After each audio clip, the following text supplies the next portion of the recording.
intensa, perquè una relació d'una triple vessant com a pare d'un alumne que estava en segon de batxiller, com a ciutadà i també com a representant d'un sector de la ciutadania a través del grup parlamentari Compromís, doncs ho vaig viure d'una forma molt intensa, sí. Molt mal, com una injustícia, com un abús de poder. Vam estar seguint tot el procés i ahir vam descobrir que hi havia una nova forma de fer les coses, des de l'autenticitat i des de l'equip. La meva filla no va voler i no vol en cap moment donar la cara, sinó que es considera part d'un equip. Ells estaven frustrats perquè, no per el que es va dir en aquell moment, que si no n'hi havia calefacció, no era això, sinó que no se reposaven els professors quan ells tenien que abordar una selectivitat i els professors de substitució, els que causaven algun tipus de baixa, no substituïen la conselleria. I ells començaren a protestar sobre això, protestaren i gravaren la seva protesta, però efectivament, després de tot el que va passar, ella va ser detesa, la van detindre després dels fets i ara ja sabem que va ser per la policia secreta, perquè el que volia era, es pretenia en aquesta detenció, era danyar el que havia representat i ha representat la Primavera Valenciana. I la volien danyar en la figura i en la persona de la meva filla, que tot això no ha volgut mai considerar-se com una protagonista dels fets, va ser una més de tot allò. El que es va poder veure és que l'actuació desproporcionada del poder i la forma irregular, fins i tot jo diria il·legal, no de la policia, perquè la policia no deixen de ser treballadors, sinó els comandaments policials, el que va dir que l'enemic eren joves de batxiller o joves de Luis Vives i els joves en general. Considerava el poble, els joves, com uns enemics. I la reacció va ser absolutament desmesurada, desproporcionada, davant una petició de que se donara solució a un problema que els afectava. Jo crec que aquesta desproporció va ser el que va desenvolupar en una gran suport per part de la majoria de la ciutadania, aquesta desproporció. I jo crec que la resposta intel·ligent dels joves del Luis Vives i dels joves de la ciutat de València i d'altres punts de la nostra geografia oferint a la violència llibres, cultura, jo crec que li va donar més credibilitat a el que va representar la Primavera Valenciana. Jo recordo el dijous, a sessió de control així en les Corts Valencianes, no recordo el dia, però al principi, quan el dia anterior jo sabia que a una família li havien anat a les 12 de la nit la policia a entregar una parte a les 12 de la nit, un parte a una família d'uns estudiants, jo em va fer recordar èpoques passades, no? I en aquesta sessió de control del dijous, crec que estic parlant del dia 10 o el dia 9 de febrer, jo li vaig dir al president de la Generalitat, i ara el president Fabra, li dic, vostè no és conscient del que està passant així, que al poble se li va revoltar i tal. El dia següent, que era divendres, li van dir les mateixes qüestions a la delegada del govern, a Paula Sánchez de León. Anàvem a una reunió de la delegació del govern i li explicàrem que la desproporció en l'actuació per part de la policia, que caldria una mediació i que caldria resoldre els conflictes parlant. Però ella se'n va anar al Congrés de Sevilla, del Partit Popular, va mirar el tema, i el dilluns va passar una mala gestió d'un conflicte real i en una desproporció per l'actuació de la policia. Totalment, però la policia, torna a repetir, els policies són treballadors, els comandaments són els que li diuen això o allò. I després la reacció encara va ser pitjor perquè es volia degradar o denigrar el que va representar la Primavera Valenciana en la idea aquella de polítics que maleduquen els seus fills, que aquests fills fan pintades, que aquestes pintades danyen el patrimoni i són tot una colla de gamberros, i això de la Primavera Valenciana és una gamberra. Van fabricar proves, van fabricar un escenari que alguns mitjans compraren però que era totalment fals, perquè després d'un any de procés penal contra 7 menors va descobrir que no n'hi havia ni cap prova, però tingueren que patir un any de persecució davant uns fets que en el cas que haveren sigut certs, unes suposades pintades, no haveren anat més enllà d'una sanció administrativa, perquè el fiscal que actua de forma dependent del govern es va entestar en que els joves que havien suposadament participat en aquests fets que se'ls imputava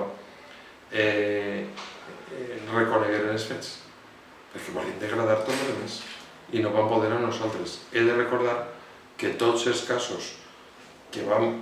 recórrer i ens van defensar a través de l'Associació Jurídica Primavera Valenciana, creada per l'Assemblea Global del Lluís Vives, els hem guanyat tots. Els hem guanyat tots perquè el poble ens hem defensat davant, no diré l'enemic, sinó davant un poder que volia denigrar els nostres fills i a una mobilització cívica i pacífica que ells van violentar. Però sí que és cert que nosaltres ajudarem a com? Ajudarem a difondre, ajudarem a través de Pau Alabajos, que va fer una piulada i va fer el hashtag Primavera Valenciana i va crear i va ajudar, però no perquè no és de compromís, no tal, pot ser simpatitzant, el que siga, però no tingueren cap voluntat en absolut de vampiritzar o de controlar o de dirigir, no, ens posarem al costat com a ciutadans per ajudar. Molt important perquè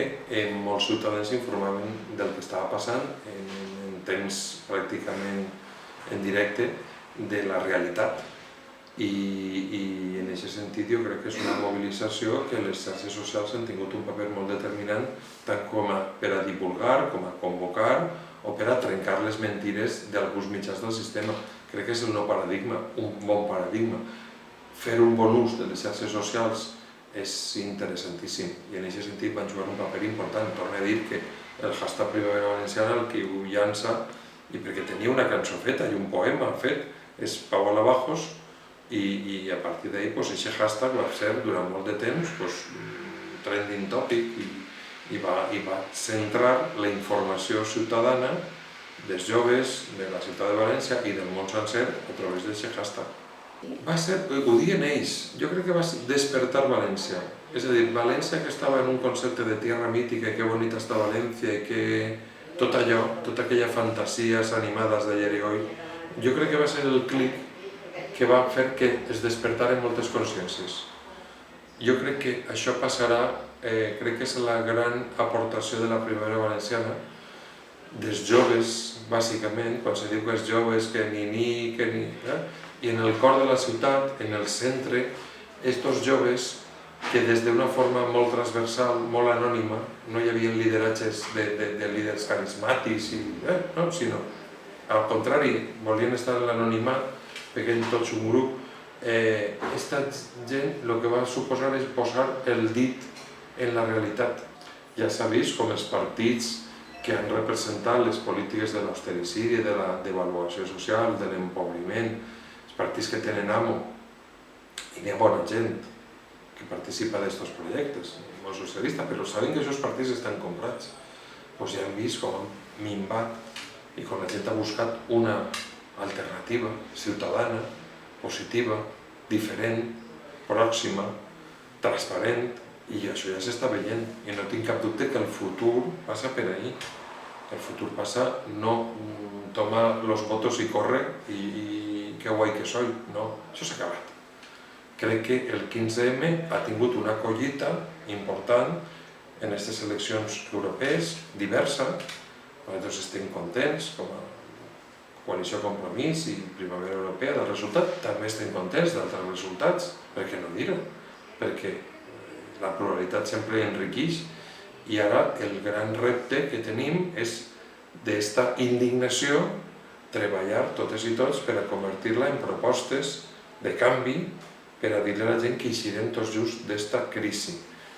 Primer els més dèbils, els que tenen més dificultats, la gent que està en pitjor situació, però aquesta crisi estafa, si superem l'estafa i treballem en la direcció que hem de treballar, aquesta crisi se supera correctament. Si trenquem els lligams amb tots aquests oligopolis que han manat de l'energia,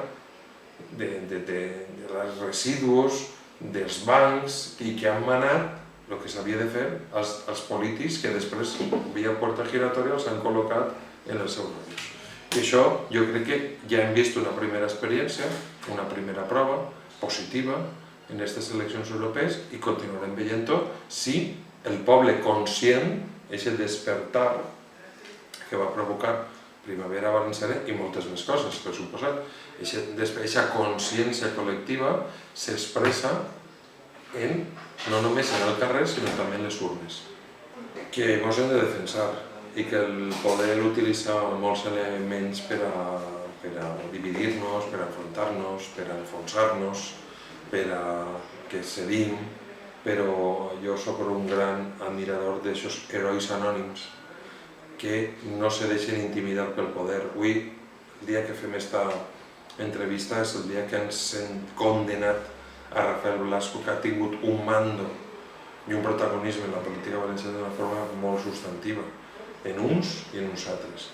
Però a mi m'ha cridat molt l'atenció aquests herois anònims, que van ser aquests funcionaris que no van cedir a les pressions de Rafael Blasco quan els teniu que aprovar aquests expedients i tal, i ells se negaren. No sé qui són, però jo els voldria donar les gràcies. Aquests herois anònims, com els joves de la Primavera Valenciana, estem plens d'herois anònims, de gent que des de l'anonimat està fent que això avance cap als terrenys de la decència i de la ciutadania. I en aquest sentit, aquest homenatge és molt important. Crec que aquest homenatge, aquest reconeixement, perquè n'hi ha gent magnífica, però que no ix en les tertúlies, no ix en els mitjans, però gràcies a aquesta gent tenim una societat millor de la que podria ser. I per tant, el meu homenatge, en aquest cas a aquestes persones, i també a aquests joves que es van jugar el tipo i la cara perquè defensaven una cosa, i és que volien tindre professors per a poder encarar en dignitat o en garanties un procés de selectivitat. Aquests també mereixen el nostre reconeixement.